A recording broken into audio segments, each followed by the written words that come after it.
I first offer my respectful obeisances to His Divine Grace A.C. Bhaktivedanta Swami Prabhupada, and to Lord Krishna, who speaks the Bhagavad Gita and encourages us to cultivate the highest qualities that are natural for the soul. And although it is mentioned in the Shastra that by performing devotional service, one naturally develops qualities of the Devas, we may note that Srila Prabhupada gave multiple instructions about ways to be clean, for example, to interact with other devotees in such a way that we didn't make offenses. For instance, did you know that he taught us if you ever have an argument, you should come back and talk and then offer obeisances to one another, even if you agree to disagree. But to speak of how Krishna mentions at the end of the 12th chapter of the Bhagavad Gita, the qualities that he most admires in his devotees. And Kaviraj Goswami includes that same section from the Bhagavad Gita at the end of the 12th chapter, at the end of the Madhya Lila, as a reminder to us how to attract Krishna. So, as we're taking some time near the close of our yatra, I thought it'd be appropriate, especially on New Year's Eve, to talk about ways to start the new year with some determination and some clear goals. And first, I'll mention the concept of determination.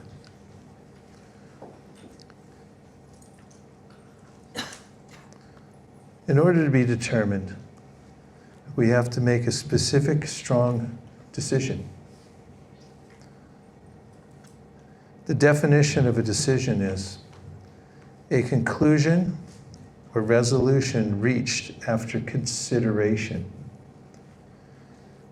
And the word decide comes from Latin, decidere, and it comes from de, from off, and cadere, to cut. It means to cut off the stuff that doesn't matter and be left with what's most important.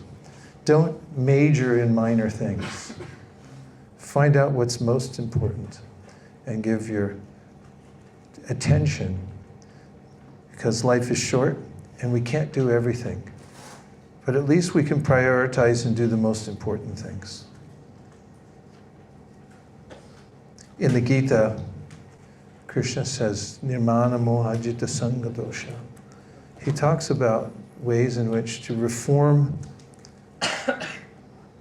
our interaction with the world and the way we think about ourselves and others. Nirman means be very curious and open and humble.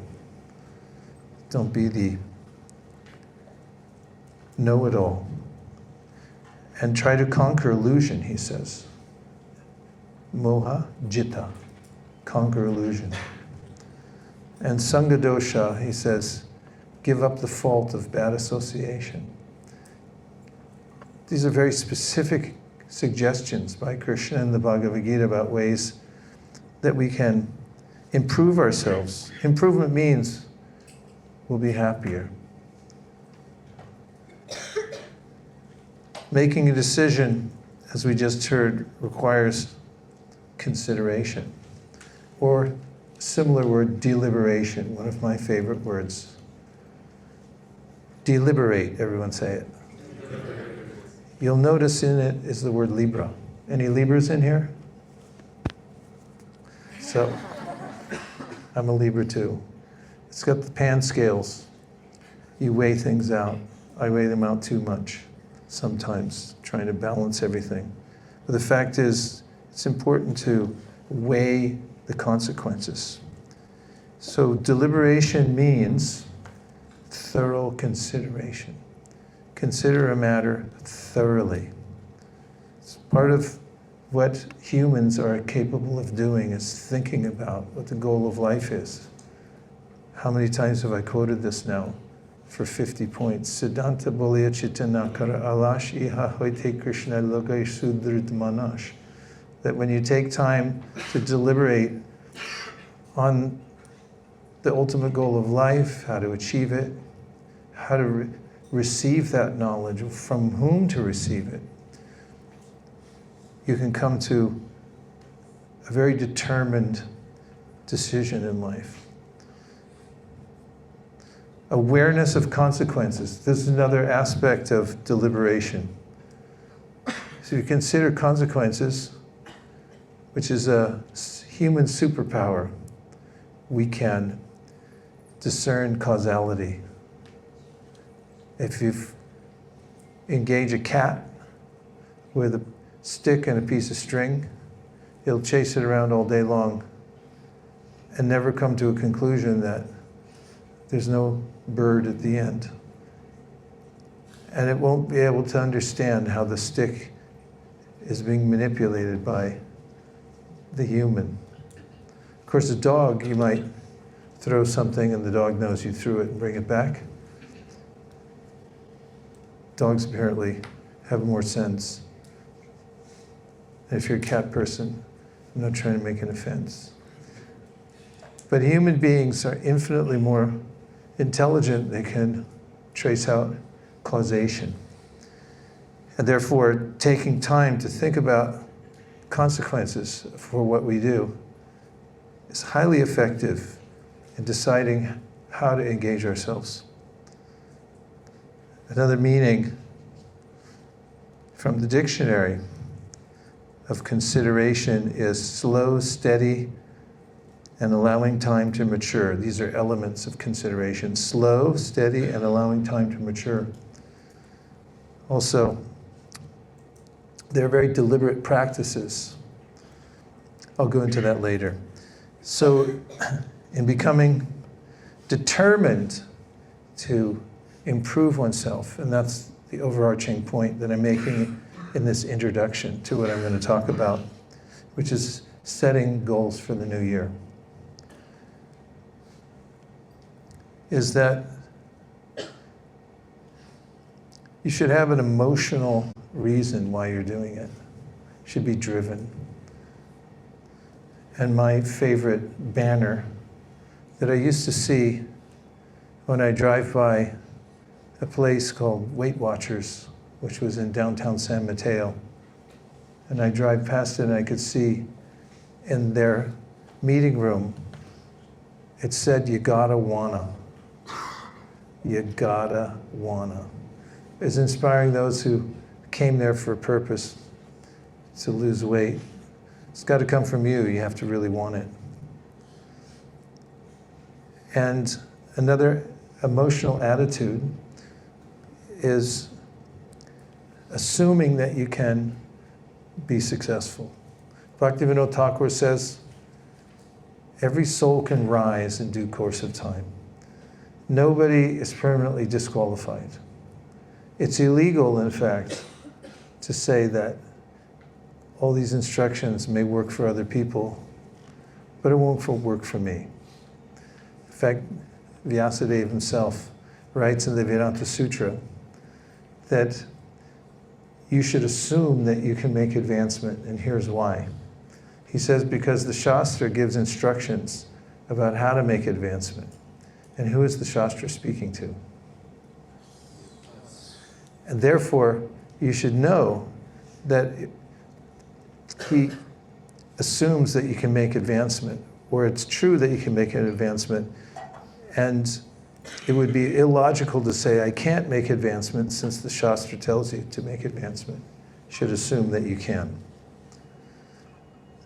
So there's a few instructions that Prabhupada gives about how to situate yourself for success. The first one is to work from your natural strength. And he writes the following in the 8th canto, 2nd chapter, 30th verse, for those who are keeping score. Quote, thereafter, because of being pulled into the water and fighting for many long years, the elephant became diminished in his mental, physical, and sensual strength. The crocodile, on the contrary, being an animal of the water, increased in enthusiasm, physical strength, and sensual power. Purport excerpt. The soldiers in this Krishna consciousness movement must always possess physical strength, enthusiasm, and sensual power. To keep themselves fit, they must therefore place themselves in a normal condition of life. What constitutes a normal condition will not be the same for everyone, and therefore there are divisions of varnashrama, Brahman, Kshatriya, Vaishya, Shudra, Brahmachari, Grihastha, Vanaprastha, and Sannyas. Harisari wrote a book called The Transcendental Diary, and he gave a listing of priorities that Prabhupada had himself written. There are 4 on the list. Would you like to hear? Yes. Health, sadhana, service, and reading, in that order. And to the point of keeping oneself in a normal condition of life. From Satsvarup Maharaj's memoirs, or memoir, but he wrote several. He describes, and I remember this, how he had gotten a mobile home in order to travel around and go to various temples. It was a very nice mobile home, and around that time, which was circa, if I were to guess, 1976, devotees felt guilty about having anything nice. Therefore, you missed an era when there was nothing nice. Cars were all wrecks and not taken care of very well. And he had gotten a very nice mobile home. He felt guilty about it. He told Prabhupada about his mobile home, and Prabhupada said, approving of his purchase and of using the vehicle, Prabhupada wrote, keep yourself comfortable so that you can serve nicely. Number 2 is choose deliberate practice over luck.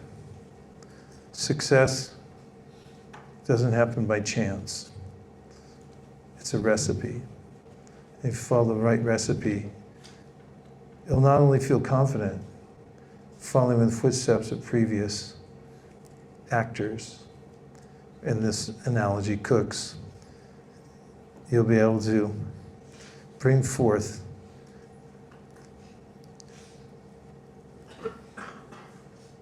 well-ordered processes in your life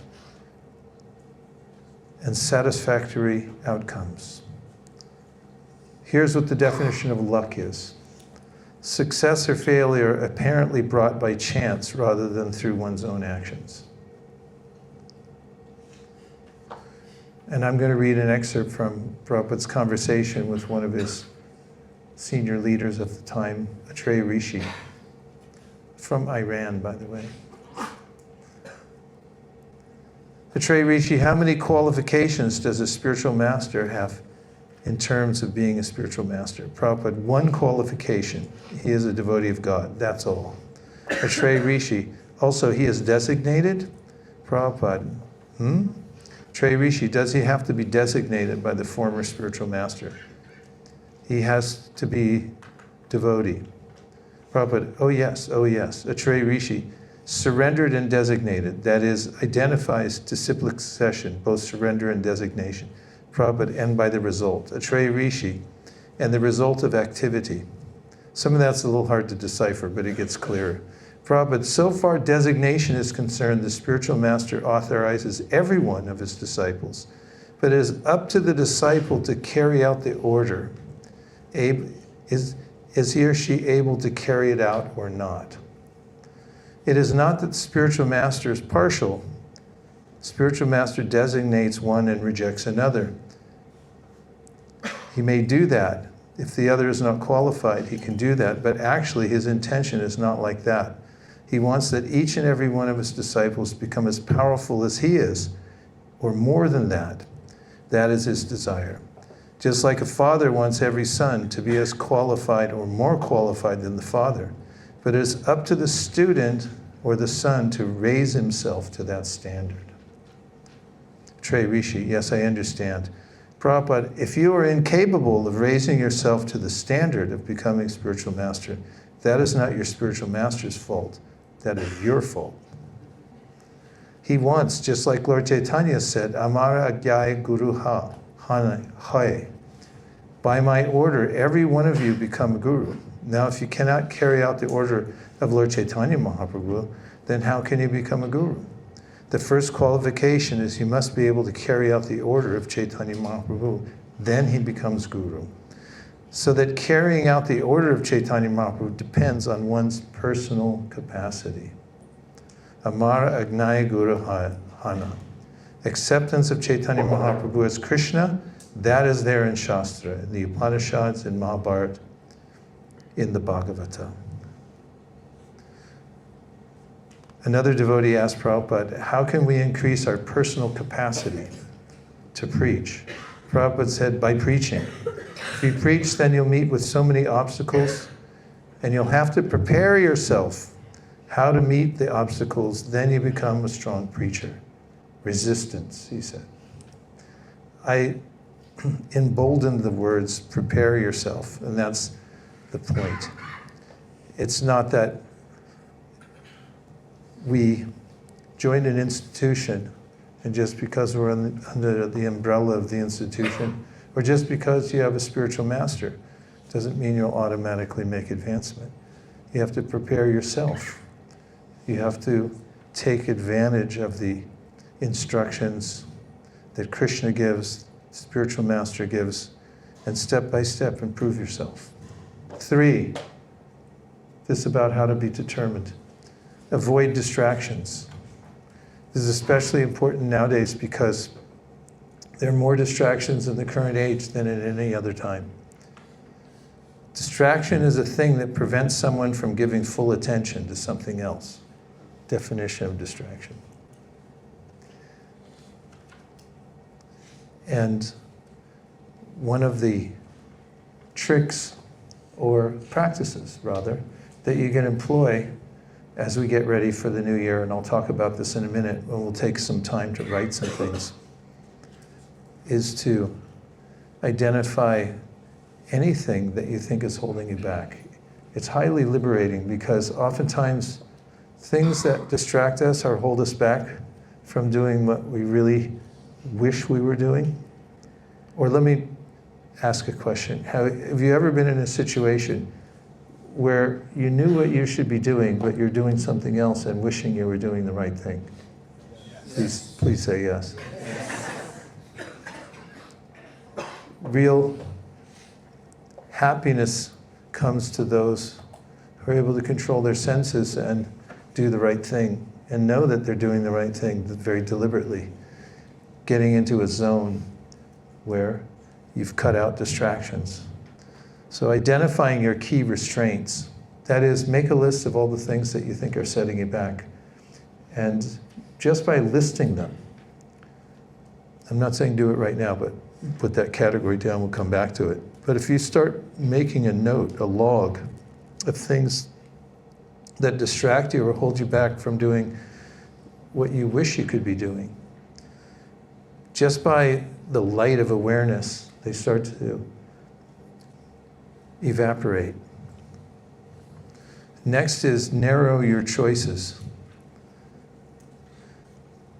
When you concentrate all your thoughts on the task at hand, it's like a sun ray.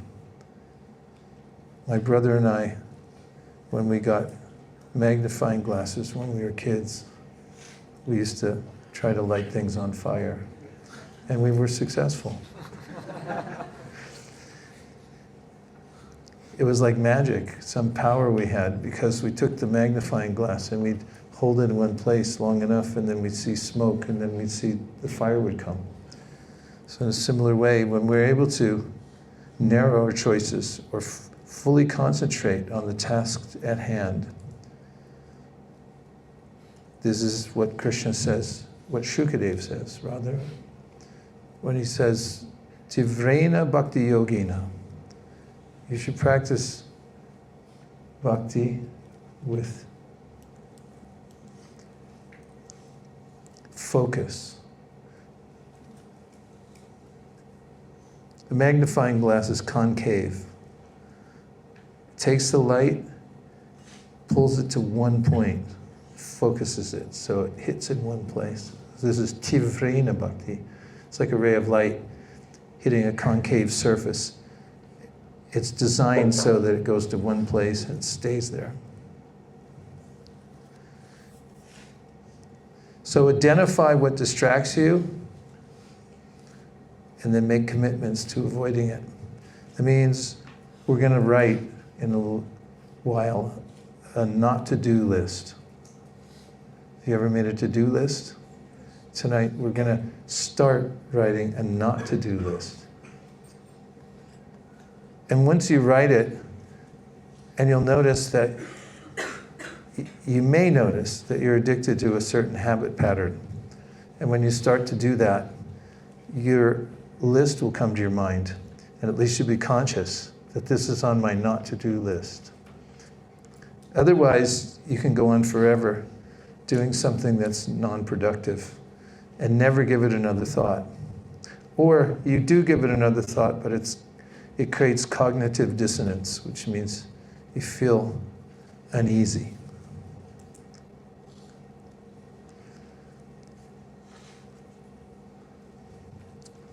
Another way to narrow your choices is to write your plans. There's a great book I read, and I highly recommend it. It's by Guy Kawasaki. He was one of the founders of the Apple Corporation. And he wrote a book called Art of the Start. Excellent book. One of the points he makes in his book is that you should frame who you are and what you're doing. And then he gives this phrase, frame or be framed. If you don't have your own plan, somebody's going to give you their plan, and you're going to have to follow it. Because we're followers, and unless we follow the right master and the right plan, then we're going to follow somebody else. You know the verse, Kama dinam katina katita palita durnideshas tesham jatamayina karuna natrapa no pashanti.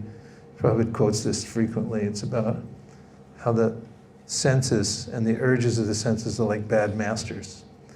And the devotee laments, saying, how long have I followed them without questioning? No more, he said, no mas, that's it. Now I'm going to follow Krishna instead. So if you write your plans, and I'll talk more about that in a minute. The next one is number 5, which is strengthen the bonds that free you. Doesn't that sound paradoxical? Strengthen the bonds that free you. The spirit of this is in the Bhagavad Gita. Raga dvesha vimuktaisthu vishayan indrayaischaran amavashera bhate atma prasadam adhigacchati. Interestingly, Krishna says, by following the regulative principles of freedom, you'll receive the grace of the Lord. It descends to those who are able to follow the regulative principles of freedom, controlling their senses. 4 regulative principles. They cover a huge area of activity for everybody who's not committed to becoming free. And controlling the tongue, which is the gateway sense, it's the sense that leads to all the other senses. Did you know that the Srimad Bhagavatam says, if you control your tongue, then you can understand that all the other senses in your body are controlled. And if you can't control your tongue, conversely, you can understand that your other senses are also not controlled. Who can quote a verse from the Padma Purana that gives us some idea about that?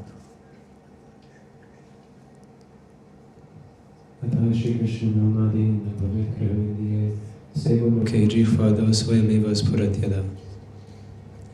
Which means that by engaging the tongue and controlling it by chanting the holy name and eating prasadam, you will be able to understand the Lord's names, forms, qualities, pastimes.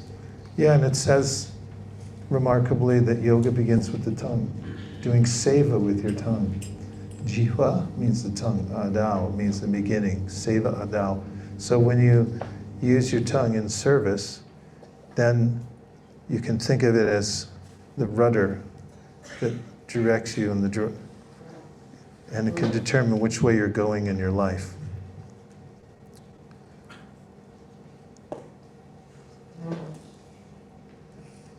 Number 6 is compose and draft your personal constitution.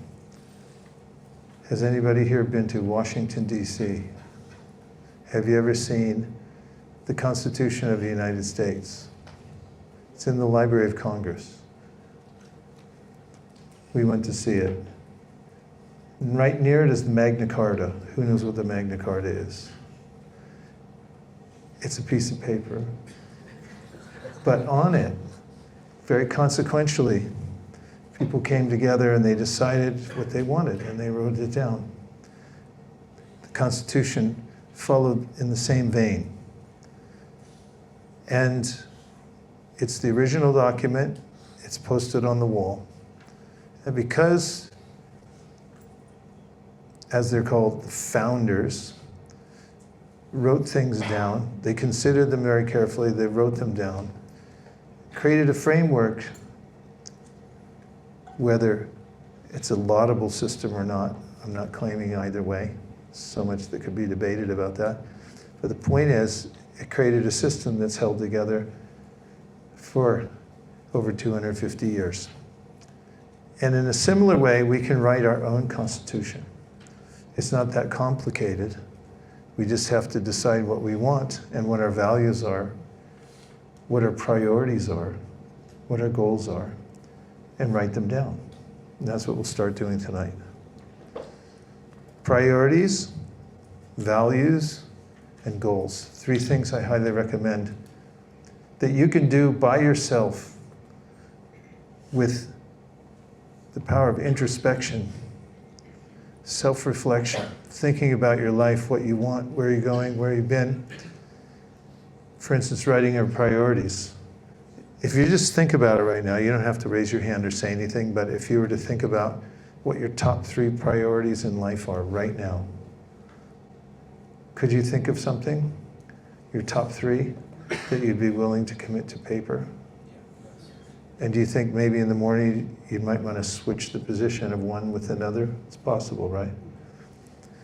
If you take some time to write down what's most important to you and think in large terms, in big terms, that is, for instance, think of Bhagavatam. How does it start? Essentially, it starts with Parikshit Maharaj asking, how should I prepare for death? And that's a really good subject matter for people to take home and talk with their family about over the holidays, when all the relatives come. And everyone wants a subject matter to talk about. Movies, of course you're all devotees, but people come together and they chatter or talk about so many things. You can say, let's talk about how to prepare for death. And you might get some interesting reactions. But if we ask ourselves, how prepared are we? For instance, that might be near the top, right? Like, what would it take to be prepared to leave this body in full consciousness, etc. Did anybody have any others that came to their mind that would be near the top of the list? I said I wasn't going to ask for any, but I just did. Grandchar.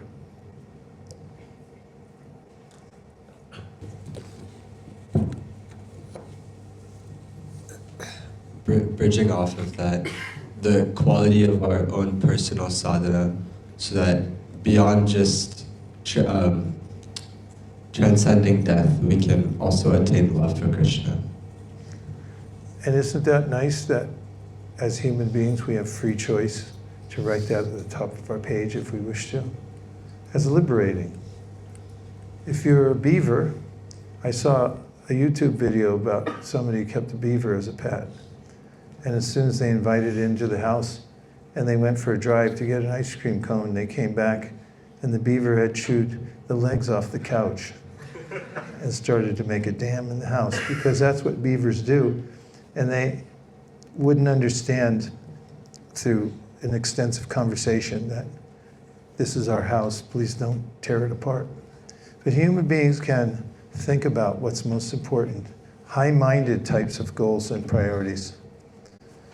Goals is something I'm going to talk about in just a minute, and values. When we start looking at values, there are various lists. For instance, in the Bhagavad Gita, the divine and demoniac natures. If you peruse that list, you'll find a veritable candy shop in which you'll feel like the proverbial kid in a candy shop where you think, ooh, that's nice, I wish I had that. There are qualities listed about those who are pure devotees, and these are their qualities. They're qualities that Krishna has. If you think about values like truthfulness, what if you, for 2026, you picked that value and you said, I'm going to be avowedly truthful. That will be my sadhana through 2026, to be truthful. Would your life change in any discernible way, do you think, if you, I'm not saying you should do this, although you should, but if you were to write that now and commit to it, how do you think that you would notice it? Do you think that it would become a practice for you? Do you think that it would change your interactions with others and with yourself in any discernible way? Shikar, in what ways were you thinking that it might change the way you interact with others and with yourself?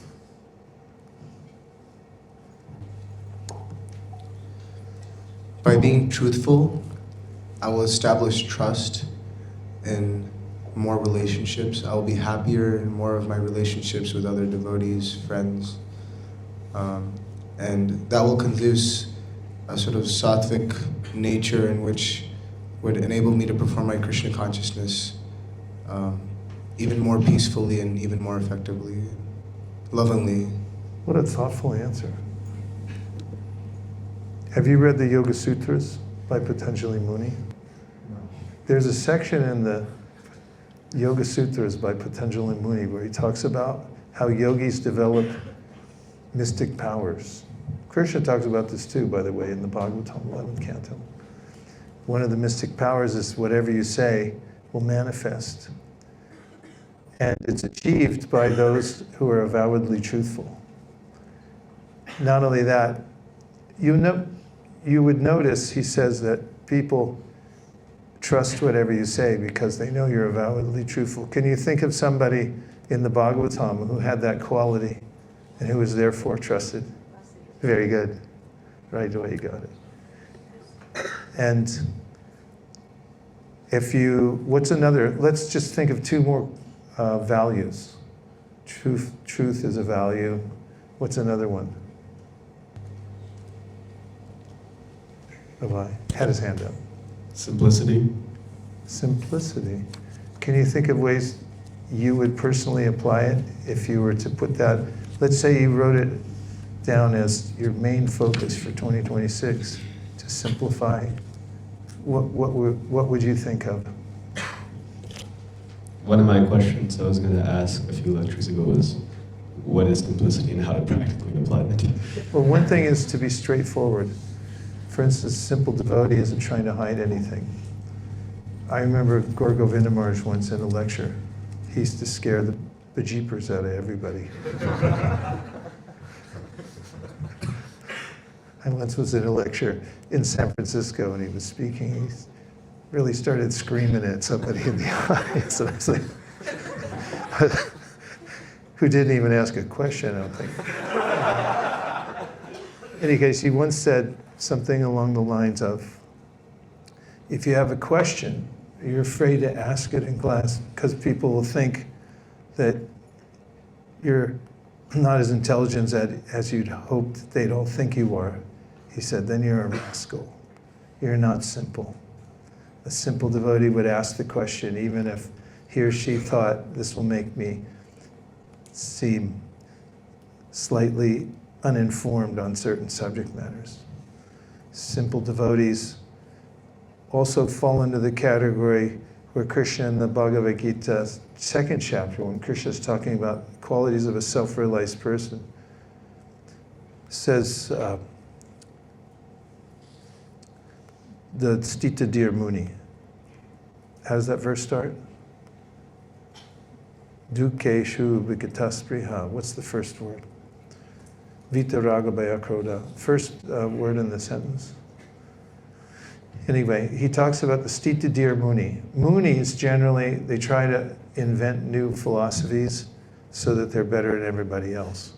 But it's Stita Deer Muni. Dukeshu Anavigna Manaha, Sukeshu Vikataspriha. That's it. And so, as Prabhupada describes, the Stita Deer Muni just accepts Krishna. Of course, it's a well-reasoned path that person's come to accept Krishna as a supreme authority. It's not blind faith. But after that, the person simply accepts what Krishna says. Doesn't mean they don't discuss it to understand about more, but simplicity also means being very accepting of the path that Krishna's given without trying to contort oneself or one's intellect to come up with a different meaning, especially to present oneself as being more unique than others. This is something that can happen in spiritual circles, that somebody will, as Rupa Goswami has admonished devotees and asked them not to do, study all kinds of literatures in order to have an edge in a conversation. In other words, yes, but you don't know this Shastra. I know this Shastra, you don't know that kind of thing. And again, not again, but it's not to say we shouldn't be well-read and well-rounded, but generally a simple devotee will be satisfied with straightforward teachings from Krishna and be able to represent them. Okay, yeah, one other quality, yes? Or value?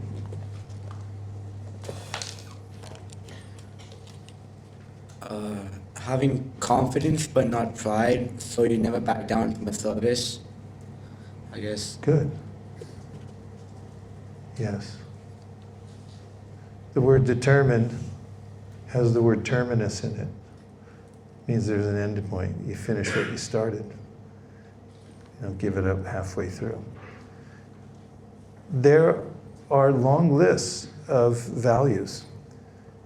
And when you start examining them with the idea that I could imbibe these, I could take it up as a practice, it becomes enticing. As I said before, and I was thinking about this when I was looking at all of them.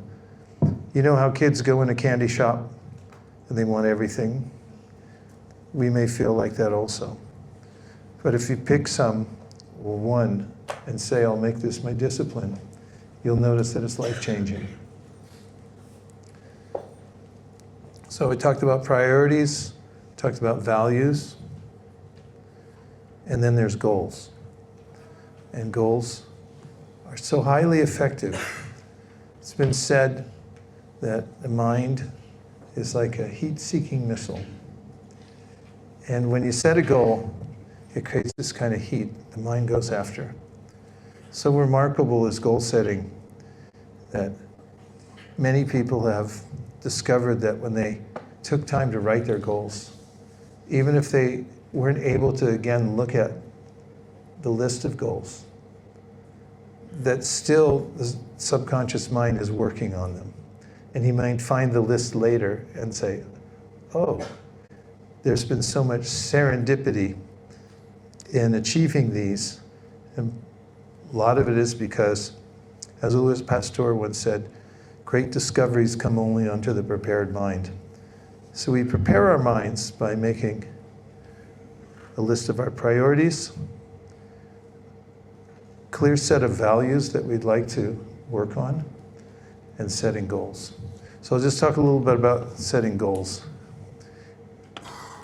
the main practice for goal setting is as follows, according to me. Decide what you want and write it down. Period. Full stop. What is it? It's remarkable why so few people do set goals. Some people are afraid they won't be able to achieve them. Some people don't know how powerful it is. And there's a saying or a vignette about a man who's trying to chop down a tree. Don't recommend that either. And then a passerby sees him and says, "Your axe is dull. Just take a little time to sharpen it." And the chopper says, "I don't have any time, can't do it." Ineffectual. So if we take time to set the goals, we'll notice that we become sharper in all our activities. So what Nirkula and I have been doing for many, many years, generally we take time before the new year hits. And we'd, and still do, meditate on where we've been, what we achieved in the last year. In fact, that's one of the reasons I really liked that first activity, was because you were going back over what you got. Review is so important. Oftentimes we're forward-looking. You're in kindergarten and you're thinking, when I'm going to get into first grade. And when you're in first grade, you're thinking, as soon as I'm a third grader, I'm going to rule the world. And then there's junior high school, college, then you look for the next thing. You can use a whole life looking forward, but people often don't take time to review where they've been and what they've done, how they've done. So taking it around this time of year, doesn't have to be before midnight tonight, but it's good to get a start today and keep a little book. You got this one. It could be something that you write your goals in. What I really recommend for your introspection and writing is use a pen and paper. I like a legal pad. I didn't bring one with me because I was trying to economize on weight, but legal pads are yellow, you know that? And they're longer. Regular paper is 8.5 by 11, and it's 13.5. No, 8.5, 8 by 11. It's 8.5 by 13. Gives you more space. It gives you a psychological advantage. So I recommend taking some time off, at least a few hours if you can, by yourself. Get a do not disturb sign, put it on your door, and sit with your pad and a pen. Here's my favorite pen. I prefer the Pentel RSVP. It's a little longer, because I have bigger hands. It's a BK90 fine tip Pentel. Hi, I'm Vaisesika Dasa. After a long day on Sankirtan, I use Pentel.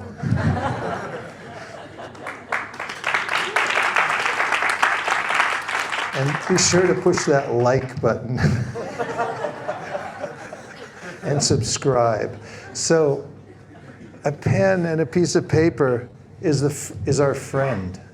It's a great friend to us. If we take time to do this, we can transform ourselves. And we can start the year with a foundation that helps us to avoid distraction, keeps us determined, and excited. It's exciting. So a little bit more about goals. Decide what you want and write it down. There are various categories that you can set goals for. One of them is your health. Can you think of anything you might do in the next year that you would do to stay healthier than you have in the last Ranchor? Drink more water. Like pond water? Fiji water. Hi, I'm Vaisesika Dasa. Product placement. I asked him to do that. Actually, this is Vedika. Drink more water? 2 more? Yeah. Huh? Sleep early. Yeah, sleep early.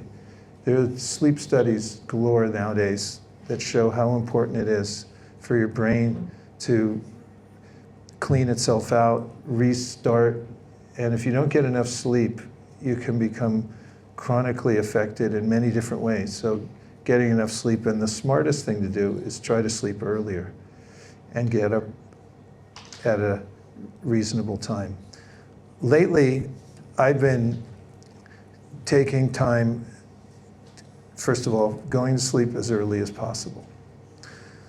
And then making sure I'm in a vantage point in the morning whenever possible to see the sunrise. It's also very healthy to get the sunlight on your eyes without any filter. It stimulates various hormones like melatonin that balance your circadian rhythms. And this is also an important thing when you get back from the trip. It helps you overcome the jet lag by being awake for the sunrise and just watching it. You don't have to look directly at the sun, you can look a little to the side. But usually in the morning we've noticed that it's not that hard on the eyes anyway. But so anyway, sleep is important. One more, just off the top of our heads. Yes, exercise, same? And morning walks, yeah. You get the combined benefit. Go for a morning walk, helps you to breathe air, exercise, see nature, especially if you can go to a natural area, hug a tree if you can, see some leaves on the ground, does help. Yes. And regulated eating. Diet, 80% of the challenge. Don't eat ultra-processed food, don't eat processed food, eat fresh, eat rainbow diet. Get enough of everything. Don't eat junk. Don't eat just huge stacks of carbs, and so forth. So these are things we can engineer in our lives. And contrary to advertisements that just say, everywhere along the roadside here, drink Coca-Cola. And they show some person who looks relatively stoic or handsome or beautiful, slugging back some sugar water. And the implication is that you'll enjoy, but be in the mode of goodness, eat a good diet. Okay, what other categories are there besides health? Sadhana. What kinds of things might you write down for your sadhana to make an incremental improvement? And what I recommend, as far as goals go and making improvements, is what I call the wedge principle. A wedge has a thin end and it gets progressively thicker. And when you start with some goal for improvement in your sadhana, or in your diet, or in your health regime, start with something that's simple enough, small enough that you know that you can do. That's the edge of the wedge, where you can push it in, and then if you apply yourself over time, it opens up a space, and you start making it a habit. Sadhana, just a couple quick things. What might you do for sadhana? Yes. Yeah, listening to at least 5 minutes of a lecture. What if you were set up for it right when you woke up? Something like that. And you start with something where you can handle, you say 5 minutes. You might get carried away, right? And the 5 minutes might turn into 10, and you might keep it on while you're getting ready, and you'll be edified. I know people who the first thing they do when they wake up in the morning is they turn on the lecture. They have it lined up. And this is a very important, it is a way to help yourself, is to have a regimen for waking up in the morning. So not only get up at a good hour before the sun, but also plan ahead how you're going to wake up in the morning. For instance, in our padditis, it's described how there's certain prayers you can say before you jump out of bed. The first things that I say as soon as I come to consciousness and I know I'm going to get up, I start with the Prabhupada's pranams. Then I say Jai Shri Krishna Chaitanya, then the Hare Krishna mantra. then Jayati Jananivasa Devaki Janmavadu. This is a prayer from the 11th canto of the Srimad Bhagavatam. There's a lot to say about it, but I won't. And then I say a prayer that's in the Padatis to Mother Bhumi that says, please forgive me for stepping on your surface. And then I put my right foot down. And then when I sit up, I say, thank you, Srila Prabhupada. And then I start in a very deliberate way. Then I make my bed. First thing. Do you all make your bed when you wake up? If not, you can put it on your list.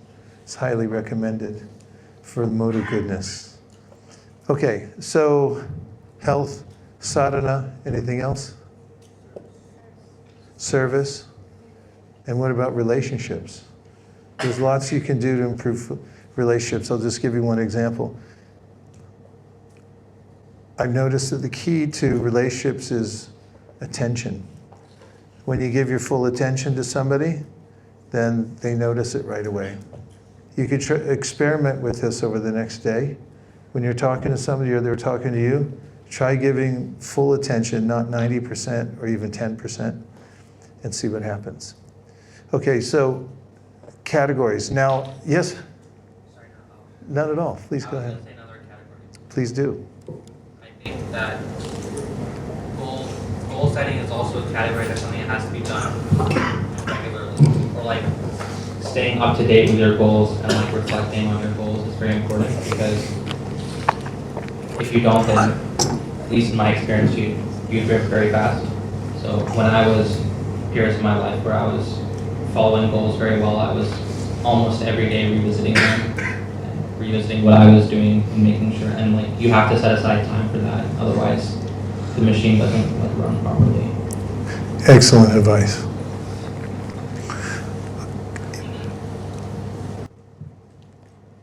Okay, yeah, time frames for goals. There are various time frames.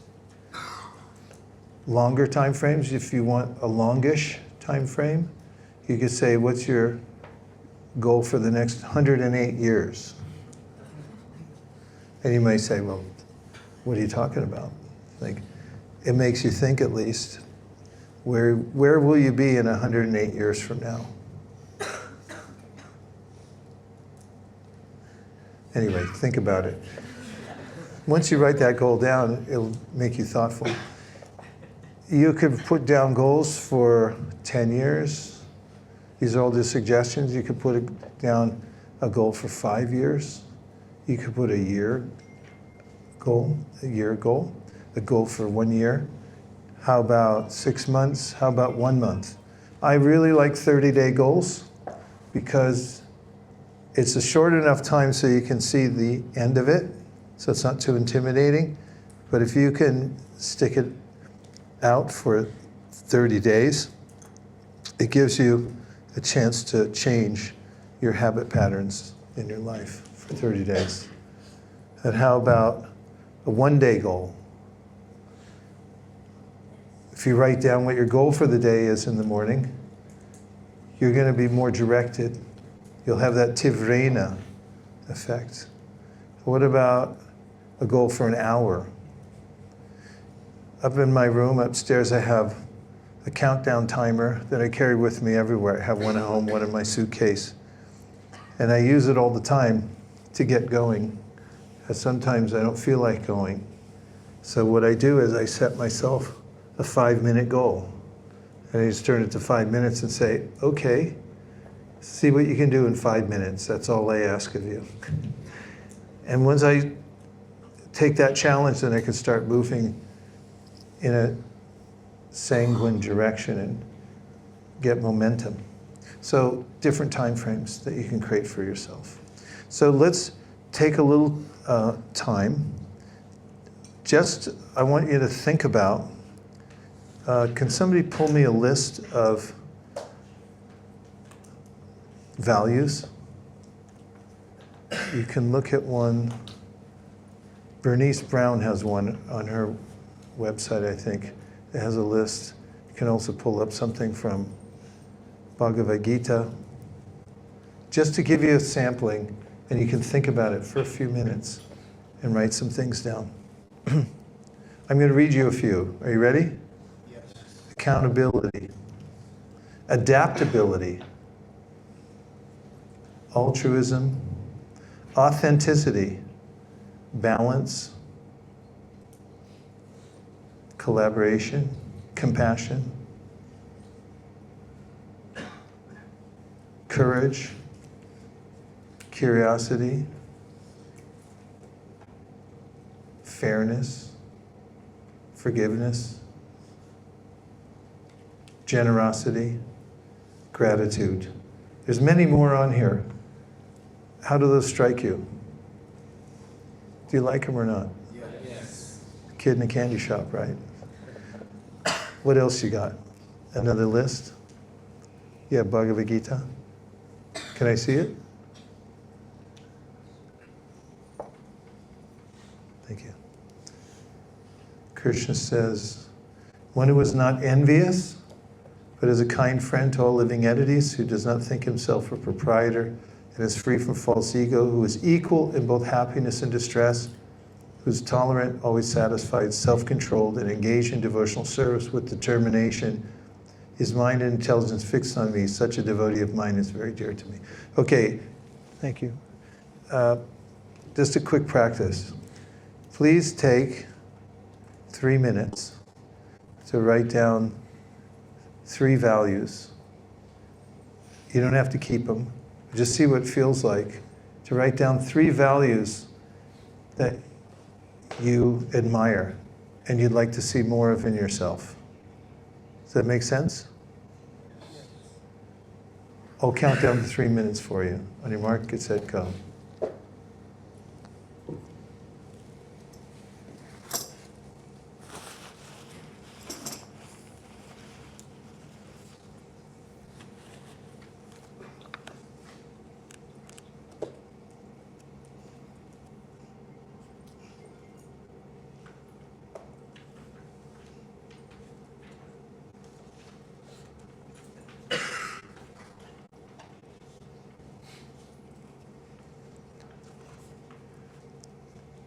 You don't have to keep these, but just see what it feels like to write down 3.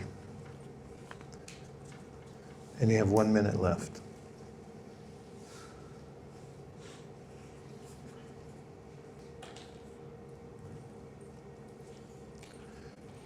Okay, may I ask how that felt? What does this mean exactly?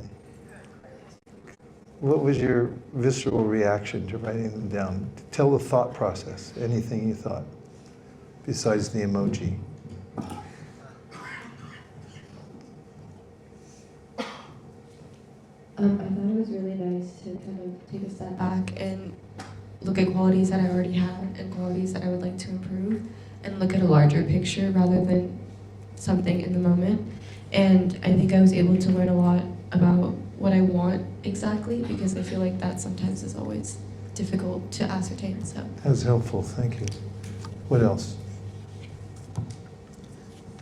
I feel like it really forced me to think, and a lot of the things I was thinking about I couldn't figure out words for, and I was struggling to quantifiably describe what it is I value. So therefore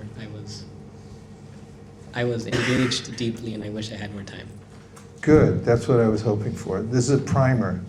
It's priming the pump. So, yes, Shastra Sarproda. I wanted to say it was really like a kid in the candy shop. It was kind of like, I really like the analogy, just because it not only, like, it's when you have none of the candy, it's like the whole world's available for you. And it's nice to have this analogy to be a reminder that I actually can cultivate these qualities and be an actual repository of these qualities that I see in ideal individuals. Just thinking about it is exciting, isn't it? The what if, what's the possibilities of actually being like this? Did anybody find it intimidating at all? Yeah, tell us.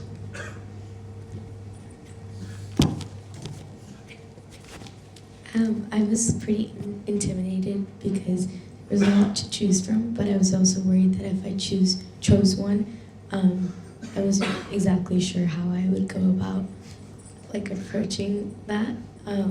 So I was a little confused, but I think what helped me was looking at people in my life that I really look up to and admire the most, and seeing the qualities in them that I appreciate, and something that I'd like to inculcate in myself. This is a very important point, because until we commit to it and actually examine it, remember I said assume it can be done, that's when the energy starts to move. When you commit to it and you say, at least contemplate it, say, this is what I'm going to keep. Once you do, your life's going to change, because you're going to notice that this is your standard. And you'll start noticing in other people. And you might even find mentorship elsewhere and say, how did you become like this? And you'll see it more in the Shastra also. And then you'll also start praying for it. And you also start catching yourself. For instance, if you put honesty, you'll start noticing more that, okay, am I going to be honest right now, or is it expedient for me to not tell the truth right now? Or do I embellish things? And if so, why am I embellishing? Why can't I just be simple and be myself and be honest and straightforward and just be who I am? Why do I have to wear a mask and so forth? It brings these things up. So it's very, very stimulating in that way.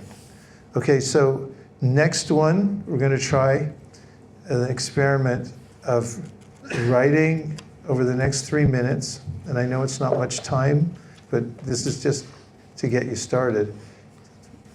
Your top 3 priorities in life. Top 3 priorities. You've got 3 minutes. Overall, for your whole life. Yes? You can number them, or you can just put them in a hierarchy. And you don't have to keep it. It's just see what it feels like. You might put something at the top, and like I said earlier, overnight you think about it, you wake up in the morning and say, no, I'm moving that one up. Or you might take one off your list and put something else in. What are your top 3 priorities? And I recommend coming up with 10 or 15 later and working with them. Okay, so just for now, just to see what it feels like, put top 3 priorities in your life. And yes, for your whole life.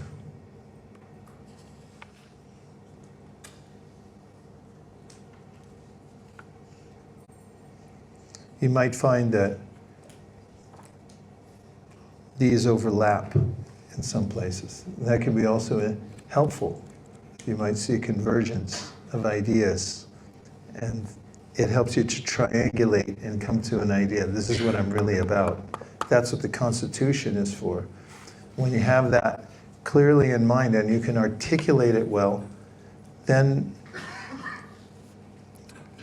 you save yourself from being framed by others. Frame your own Constitution, what your life's about, what are your priorities, what are your goals, what are your values that you'll keep no matter what, and then the assault from your mind, from others, from bad association, and so forth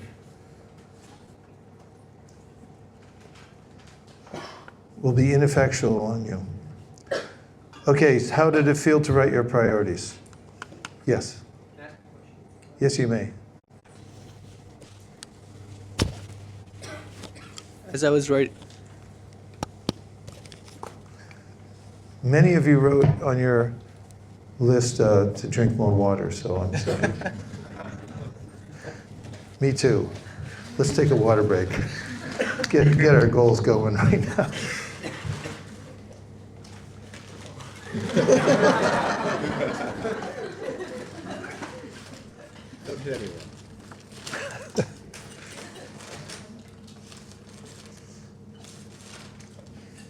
See how fast it works? It waits over here. Hi, Prod, did you need one?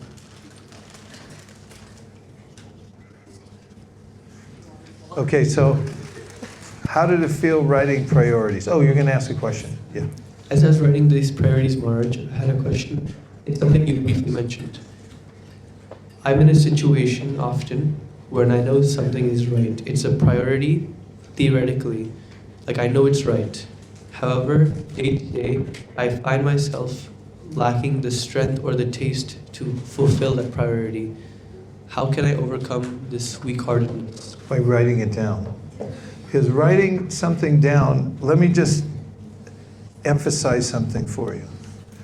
You thought I was being glib talking about my pen, but this is a magic wand.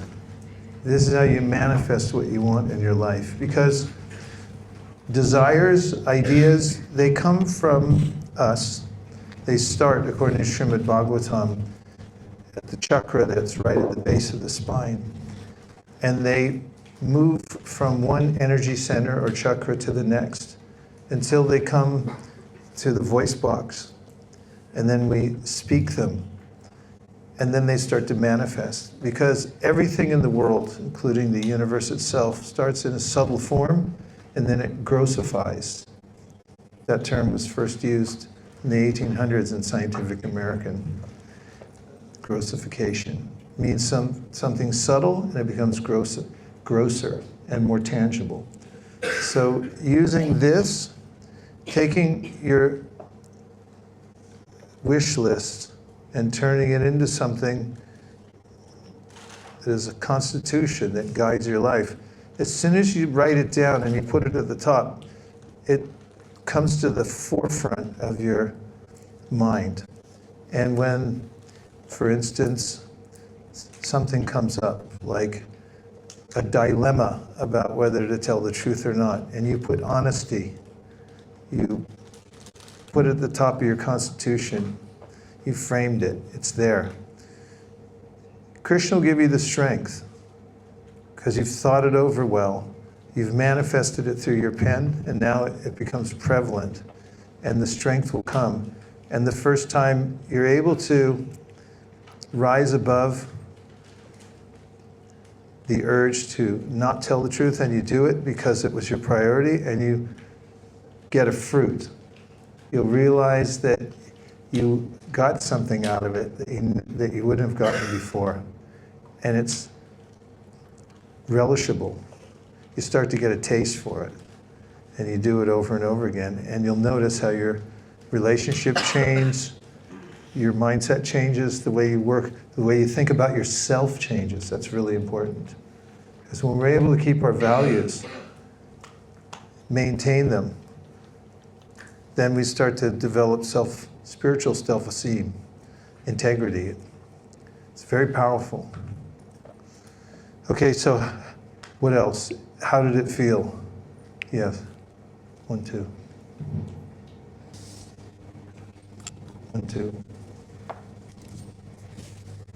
I found it a bit harder to write my priorities instead of my values, largely because these priorities are for life, and I feel like right now I have a different set of priorities that may not carry forward as I move on throughout my life. So it was a bit harder for me. It's hard, and that's good. And the reason it's hard is because we often don't think of our life as a continuum. We're just trying to get through the next section. But when you're able to conceptualize it and think of your 108-year goals and think of what's most important and the end goal of life, you become more effective in the moment because you have that as your overarching driving force.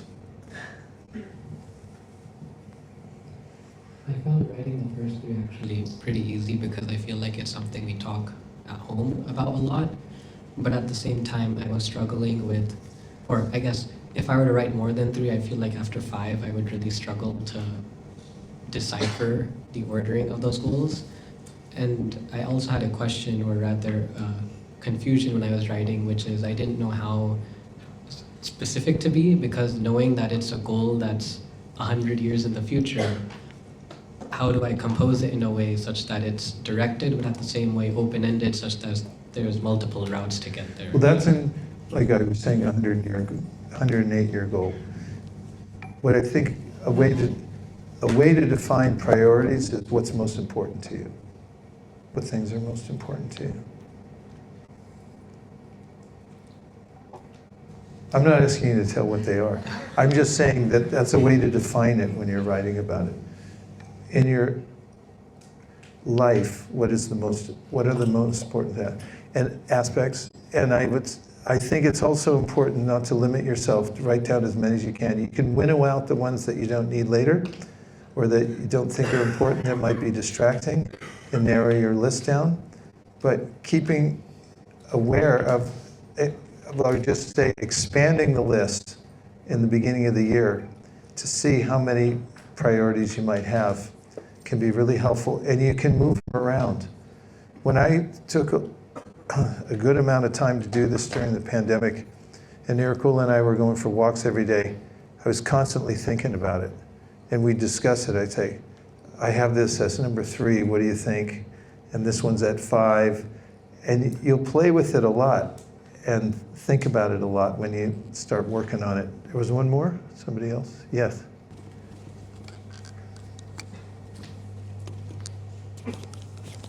Hare Krishna. I also had a question about priorities.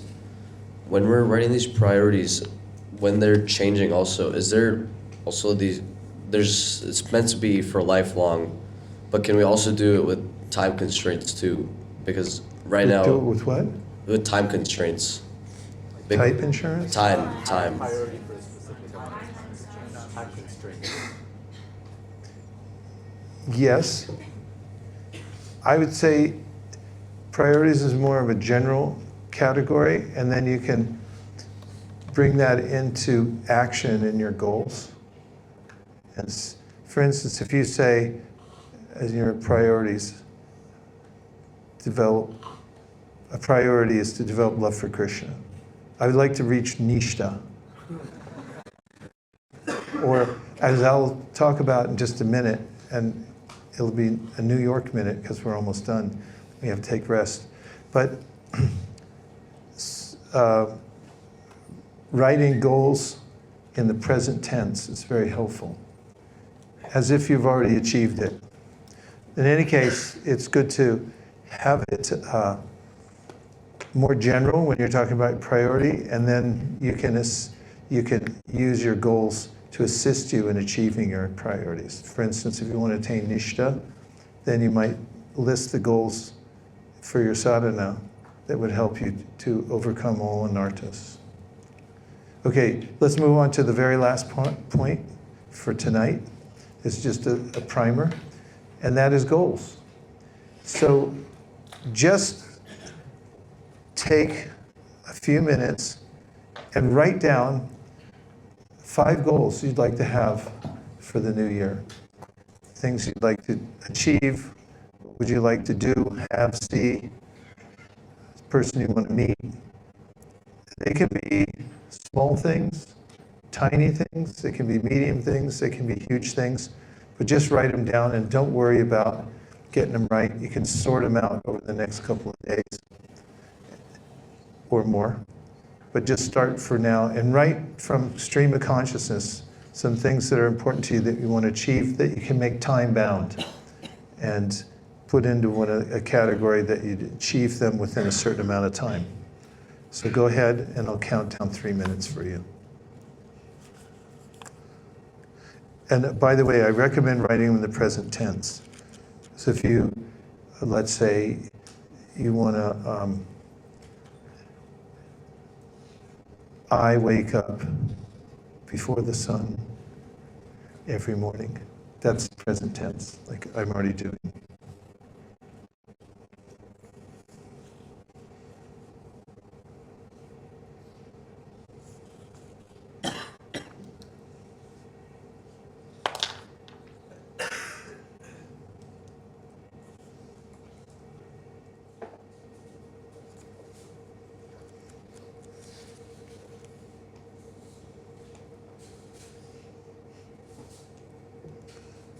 Okay.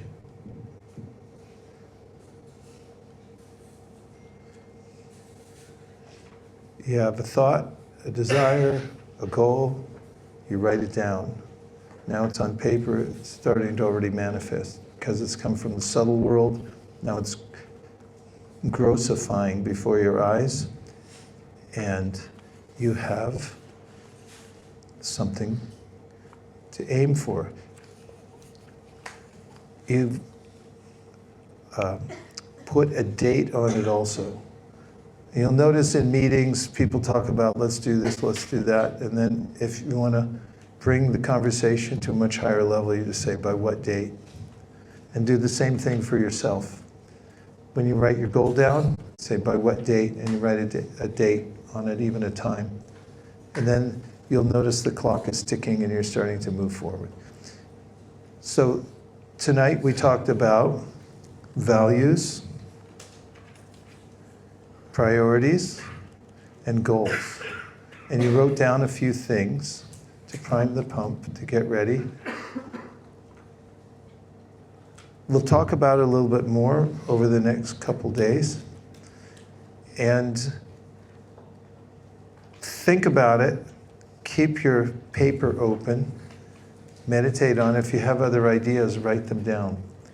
And we'll discuss more. And when you leave here, you'll have at least the start of your constitution that you can work on, clean up, and then frame it and put it on your wall. Say, this is what I stand for, this is what I'll achieve this year, these are my values that I'm going to practice this year. Any reflections will take 2 minutes. Yes? Krishna. I just had one more question. So if I'm understanding this correct, the priorities are more broad in general because they can be changed throughout the life, but then the goals are a bit more specific. Well, anything can be changed. This is completely malleable because it's your document. And priorities can change also, but they're generally larger topics for priorities in your life. You might say a priority is the relationship with your family. And then as far as the goals go, say, I'll be more deliberate when I'm with my family and talk to them with more attention. That would be a goal. And the priority would be to be more present or to increase the quality of the relationship with my family. Does that help? Yes, thank you very much. Okay. 1, 2. I find it easy to write down goals, but my biggest challenge is I find it hard to actually work on them. And it's probably the biggest thing that prevents me from actually kind of making progress on my goals. And I was wondering if you could share some tips on how to actually work on them and not feel afraid of any obstacles that might arise or procrastinating or anything else. It's a big topic, and we're kind of at the very end. So make a note of that, and I'll talk about it in the next session that we have. It's a very important point. There's procrastination and there's applied procrastination, just like there's math, pure math and applied math. And I'll talk about both. Yes? I wanted to share that when I heard that we were going to have a goal setting session, I preemptively tried thinking of goals that I wanted to set and I really struggled. But after today and going over priorities, values, and things that earlier seemed a little unrelated to goals, I was very easily able to come up with my 5. So thank you. That's how you roll. Thank you. That's a good way to end. Okay? Almost end. Yes. I'll leave you to.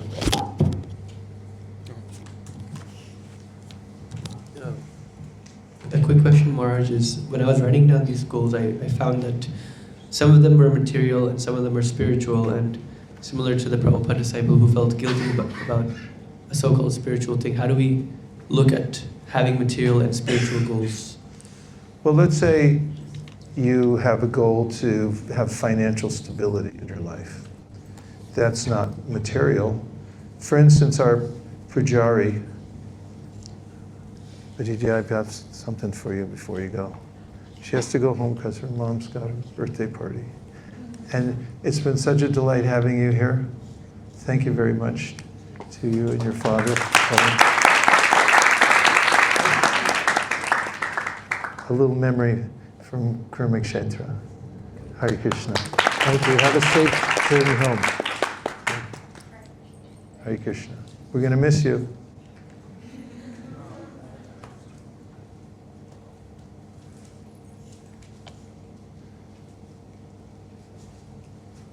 I forgot what I was saying. I got all choked up. Okay, go ahead.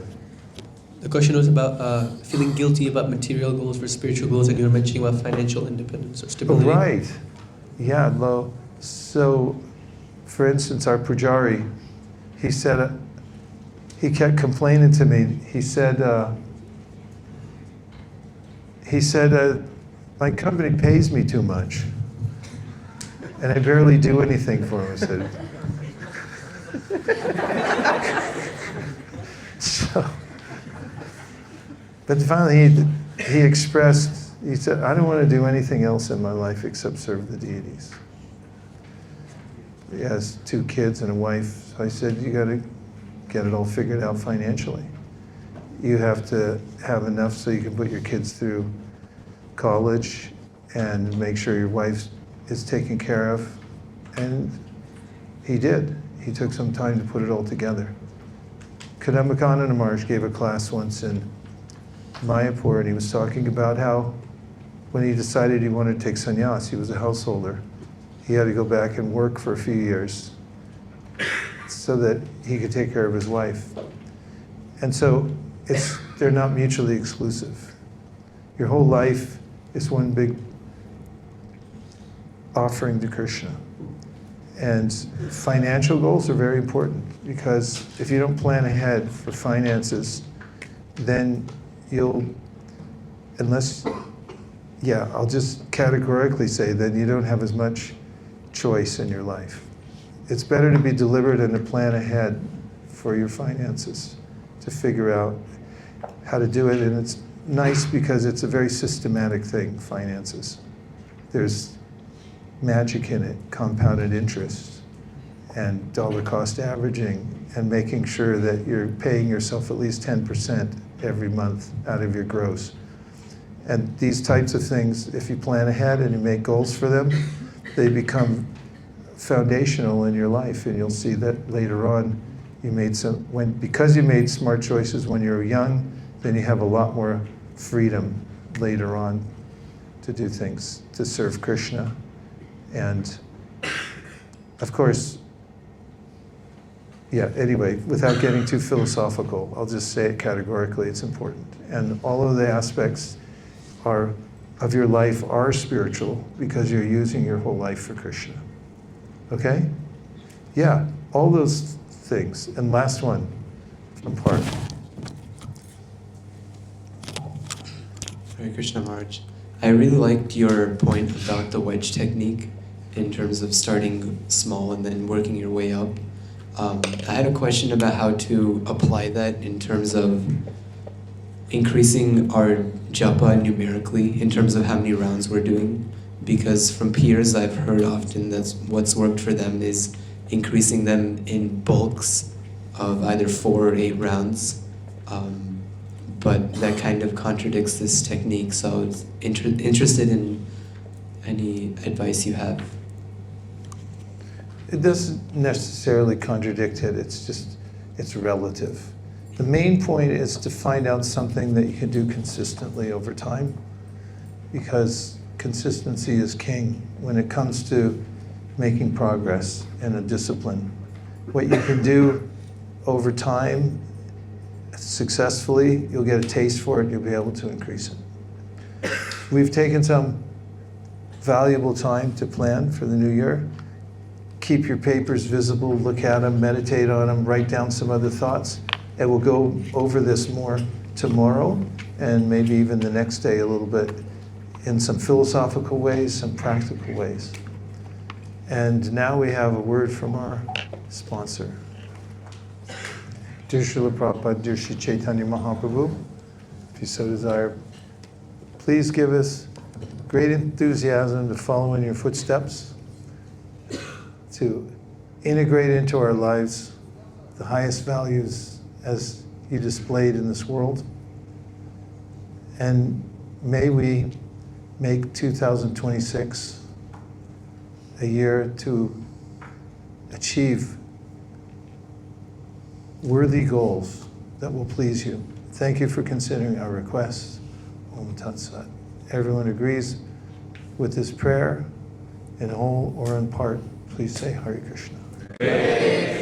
Vancha kalpadavrisha kripa sindhave vacha patitanam pavanibhyo vaishnavebhyo namo namaha ananta koti vaishnavehi jai go premanande hari. Sakhi just reminded me of something. Tomorrow we need to take a group